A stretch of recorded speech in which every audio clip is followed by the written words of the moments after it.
ಖಚಡ ಕಂತ್ರಿ ಕಜ್ಜಿ ಬೇವರ್ಸಿ ನಾಯಿಗಳು ಮೋಸ ಮಾಡ್ತಾರೆ ಅಂತ. ನಿಮಗೆ ಗೊತ್ತುಂಟಾ? ಭಗತ್ ಸಿಂಗ್, ರಾಜ್ಗುರು, ಸುಖದೇವ್, ಬಿಪಿನ್ ಚಂದ್ರಪಾಲ್, ಲಾಲಾ ಲಜಪತ್ ರಾಯ್, ರಾಮ್ ಪ್ರಸಾದ್ ಬಿಸ್ಮಿಲ್ಲಾ, ರಾಜೇಂದ್ರ ಲಾಹಿರಿ, ಅಶ್ಫಾಕುಲ್ಲಾ ಖಾನ್ ಇವರೆಲ್ಲ ಯಾರಂತ ಗೊತ್ತುಂಟಾ? ಈಗಿನ ಪರಿಸ್ಥಿತಿಯಲ್ಲಿ ಭಾರತದ ಬಿಹಾರ್ ರಾಜ್ಯದಲ್ಲಿ ಭರತ್ ತಿವಾರಿಯನ್ನು ಎನ್ಕೌಂಟರ್ ಮಾಡಿದ್ದಾರೆ. ಆಗಿನ ಸ್ವಾತಂತ್ರ್ಯ ಚಳವಳಿಯಲ್ಲಿ ಬ್ರಿಟಿಷರನ್ನು ಕೊಂದ ಕ್ರಾಂತಿಕಾರಿಗಳು ಭಗತ್ ಸಿಂಗ್, ರಾಜ್ಗುರು, ಸುಖದೇವ್. ಆಮೇಲೆ ಕಾಕುರಿ ರೈಲ್ವೆ ಸ್ಟೇಷನ್ ಅಲ್ಲಿ ಈ ಬ್ರಿಟಿಷ್ ಅಧಿಕಾರಿಗಳು ಭಾರತದ ಜನರಿಂದ ವಸೂಲಿ ಮಾಡಿದಂತಹ ಟ್ಯಾಕ್ಸ್ ಹಣವನ್ನು ಅದರಲ್ಲಿ ತುಂಬಿಕೊಂಡು ಹೋಗ್ತಾ ಇರ್ತಾರೆ.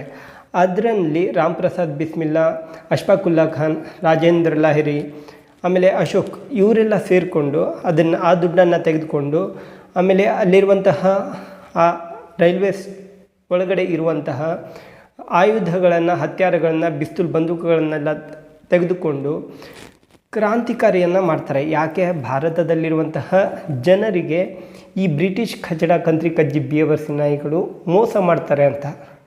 ಆಮೇಲೆ ಭಗತ್ ಸಿಂಗ್, ರಾಜ್ಗುರು, ಸುಖದೇವ್ ಇವರೆಲ್ಲ, ಚಂದ್ರಶೇಖರ್ ಆಜಾದ್ ಇವ್ರ ಕೈಯಲ್ಲಿ ಗನ್ ಇತ್ತು. ಗನ್ ಇರೋ ತನ ಆ ಒಂದು ಉದ್ಯಾನವನ ಅಲ್ಲಿ ಬ್ರಿಟಿಷ್ ಖಚಡಗಳು ಬಂದು ಅವ್ರನ್ನ ಮುಟ್ಟೋದಕ್ಕೂ ಹೆದರ್ತಿದ್ರು. ಇವರೆಲ್ಲ ಸೇರಿಕೊಂಡು ಭಾರತಕ್ಕೆ ಸ್ವಾತಂತ್ರ್ಯವನ್ನು ತಂದುಕೊಡುವಲ್ಲಿ ಬಹಳಷ್ಟು ಶ್ರಮಿಸಿದ್ದಾರೆ. ಇವರಿಗೆಲ್ಲರ ಫ್ಯಾಮಿಲಿ ಇದೆ, ಇವರಿಗೆಲ್ಲ ಫ್ಯಾಮಿಲಿ ಇತ್ತು. ನಂತರ 1947ರಲ್ಲಿ ಸ್ವಾತಂತ್ರ್ಯ ಸಿಗುತ್ತೆ. ನಂತರ ರಾಜಕಾರಣಿಗಳು ಬರ್ತಾರೆ. ರಾಜಕಾರಣಿಗಳು ಈ ಸ್ವಾತಂತ್ರ್ಯ 1947ರ ಮುಂಚೆ ತಂದೆ ತಾಯಿ ವಯಸ್ಕರು ಇದ್ದಾಗ ಮಕ್ಕಳು ಸ್ವಾತಂತ್ರ್ಯಕ್ಕಾಗಿ ಹೋರಾಡ್ತಿದ್ರು. ಸ್ವಾತಂತ್ರ್ಯ ನಂತರ ರಾಜಕಾರಣಿಗಳ ಮಕ್ಕಳು ಇಲ್ಲೇ ಇದ್ದರೆ, ಈ ಭಾರತದಲ್ಲಿ ಇಲ್ಲೇ ಇದ್ದುಬಿಟ್ರೆ ಅವರಿಗೆ ಜನರನ್ನು ಶೋಷಣೆ ಮಾಡೋದಕ್ಕೆ ಆಗೋದಿಲ್ಲ ಕೆಲವರಿಗೆ. ಹಾಗಾಗಿ ತಮ್ಮ ಮಕ್ಕಳನ್ನು ಇಲ್ಲಿ ಬೆಳೆಸೋದಕ್ಕೆ, ಓದಿಸೋದಕ್ಕೆ ಸ್ವಲ್ಪ ಹಿಂಜರಿತಾರೆ. ಯಾಕೆ ಹಿಂಜರಿತಾರೆ? ಏನಾದರೂ ಕಚಡ ಕೆಲಸ ಮಾಡಿದ್ರೆ, ಸಿಕ್ಕಿಬಿದ್ದರೆ, ಅಯ್ಯೋ ನನ್ನ ಮಗ ನೋಡ್ತಾನೆ, ನನ್ನ ಮಗಳು ನೋಡ್ತಾಳೆ ಅಂತ ಹೇಳಿಕೊಂಡು ಇವರು ಹೊರ ದೇಶದಲ್ಲಿ, ಫಾರಿನಲ್ಲಿ, UK, USA, Russia, Singapore, Malaysia, Thailand ಈ ಥರ ಬೇರೆ ಬೇರೆ ರಾಜ್ಯಗಳಿಗೆ, ಬೇರೆ ಬೇರೆ ದೇಶಕ್ಕೆ ಕಳಿಸ್ತಾರೆ. ನಾನು ಏನು ಹೇಳ್ತಾ ಇದ್ದೀನಂದರೆ, ಭಾರತದ ಬಿಹಾರಲ್ಲಿ ಭರತ್ ತಿವಾರಿಯನ್ನು ಎನ್ಕೌಂಟರ್ ಮಾಡಿದ್ದಾರೆ.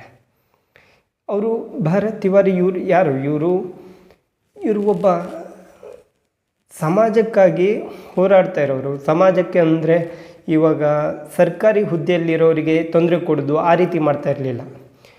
ಈ ಮಳೆ ಬಂದು ಕೊಚ್ಕೊಂಡು ಹೋದ ನಂತರ ಅಲ್ಲಿದ್ದಂತಹ ಬಡವರಿಗೆ, ಜನರಿಗೆ ತಮ್ಮ ಕೈಯಲ್ಲಾದ ಸಹಾಯವನ್ನು ಮಾಡ್ತಿದ್ರು. ಆ ಸಹಾಯ ಮಾಡೋಕ್ಕೆ ಆಗದಿದ್ದಾಗ ಸಹಾಯ ಯಾರಿಂದ ಆಗಬೇಕು ಅವ್ರಿಗೆ ಹೋಗಿ ತಿಳಿಸ್ತಿದ್ರು, ಸರ್ ಈ ರೀತಿ ಆಗ್ತಾಯಿದೆ, ಅವರಿಗೆ ಸಹಾಯ ಬೇಕು ಅಂತ. ಅಂಥದ್ರಲ್ಲಿ ಇವರಿಗೆ ಎನ್ಕೌಂಟರ್ ಆಗಿದೆ.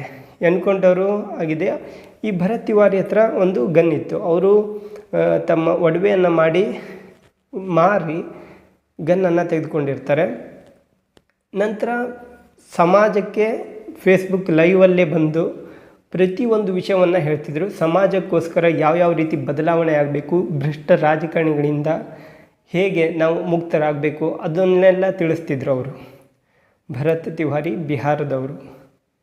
ಇವರು ನಂತರ ಜೂನ್ 17 ಅಷ್ಟೊತ್ತಿಗೆ ಪೊಲೀಸರೆಲ್ಲ ಬರ್ತಾರೆ. ಗನ್ನೆಲ್ಲ ತೆಗೆದುಕೊಂಡಿರ್ತಾರಲ್ಲ, ಆವಾಗ ಅದು ಬಹಳಷ್ಟು ಜನರಿಗೆ ತಲುಪುತ್ತೆ. ಪೊಲೀಸರು ಬರ್ತಾರೆ. ಮನೆಗೆ ಬಂದು ವಿಚಾರಣೆ ಮಾಡ್ತಾರೆ. ಆವಾಗ ಅವರು ಲೈವ್ ಆಗಿ ಫೇಸ್ಬುಕ್ಕಲ್ಲಿ ಇರೋ ವಿಷಯವನ್ನು ಹೇಳ್ತಾರೆ. ಈ ರಾಜಕಾರಣಿಗಳು, ಕಚಡಗಳು ಇವರಿಂದ ಜನರಿಗೆ ಯಾವುದೇ ರೀತಿ ಸಹಾಯ ಆಗೋದಿಲ್ಲ. ಸಹಾಯ ಮಾಡೋದಲ್ಲ, ಅವ್ರ ಕೆಲಸ ನಿಯತ್ತಿಂದ ಪ್ರಾಮಾಣಿಕವಾಗಿ ಮಾಡಿದ್ರೆ ಸಾಕು. ಪ್ರತಿಯೊಬ್ಬರಿಗೂ ಭಾರತದಲ್ಲಿ ಎಲ್ಲರೂ ಐಷಾರಾಮಿ ಜೀವನವನ್ನೇ ಮಾಡ್ಬೋದು. ಎಂಥ ಒಂದು ಗುಡಿಸಲಲ್ಲಿ ಇದ್ದವರು ಕೂಡ ಒಂದು ಐಷಾರಾಮಿ ಜೀವನ ಮಾಡ್ಬೋದು. ಅಷ್ಟು ನಮ್ಮ ಸಮೃದ್ಧ ಭಾರತ ಇದು, ಶ್ರೀಮಂತ ಭಾರತ ಇದು. ಆದರೆ ಇಲ್ಲಿ ಬಡವರಿಗೆ ಸೇರುವಂತಹ ಹಣ ಏನಿದೆ, ರಾಜಕಾರಣಿಗಳಿಗೆ ಸಾಕಾಗ್ತಾ ಇಲ್ಲ. ಆ ಹಣ ಸಾಕಾಗ್ತಾ ಇಲ್ಲ ಬಡವರಿಗೆ ಸೇರುವಂಥದ್ದು. ಇನ್ನು ಈ ಥರ ಕ್ರಾಂತಿಕಾರಿಗಳು ಹುಟ್ಕೊಂಡ್ರೆ ಅವರ ಬೆಳೆ ಬೇಯೋದಿಲ್ಲ. ಹಾಗಾಗಿ ಇವರು ಫೇಸ್ಬುಕ್ ಲೈವಲ್ಲೇ ಪಿಸ್ತೂಲನ್ನು ಹೊತ್ತಾಕ್ತಾರೆ ಸರೆಂಡರ್ ಆಗೋಕ್ಕೆ. ಅದಾದ ನಂತರ ಗುಂಡನ್ನು ಹೊಡೆದು ಎನ್ಕೌಂಟರ್ ಅಂತ ಹೇಳ್ತಾರೆ. ಇದು ಭರತ್ ತಿವಾರಿಯವರ ಸ್ಟೋರಿ. ಈ ವಿಷಯವೆಲ್ಲ ಕೇಳಿದಾಗ ಓದ್ಕೊಂಡು ಏನಪ್ಪ ಮಾಡೋದು, ಏನಂತ ಈ ರೀತಿ ನಡೀತಾ ಇದೆ, ಬೇಜಾರಾಗುತ್ತೆ, ಭಾಳ ಬೇಜಾರಾಗುತ್ತೆ.